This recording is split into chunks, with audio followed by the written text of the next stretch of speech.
mention I decided to bite the bullet. Well, For a first attempt, it's very impressive.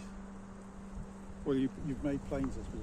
Yes, I have. Yeah, so I used to work with obviously planking like that is a very different proposition than fairings. Well, I think what I've noticed is that sailors and people who build boats and people who sail boats are not all the same people. No. And it's actually one of the issues coming with the DF, these sort of plastic boats you buy out of the box. Yeah. You've suddenly got into radio sailing a lot of people who are actually not interested in building boats. Yeah. Which is fine, there's nothing wrong with that. No, but it's disconcerting for the guys who the whole thing about was you could build a boat. And, Yeah. But you can still do that, you know? No one says you have to buy it. I suppose they did a 95 class, you do have to buy it, fairings, actually. But yeah.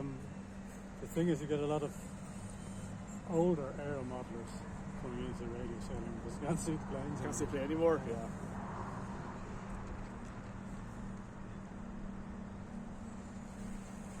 You don't need quite the same reaction times in fairness for this. No, it's not going to end up in a black bag quite so quickly.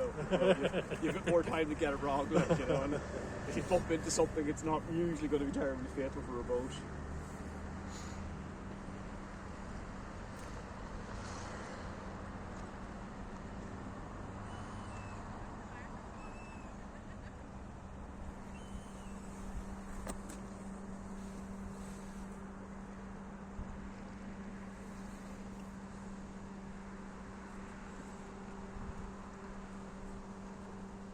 Right again. There was also a shift, huh?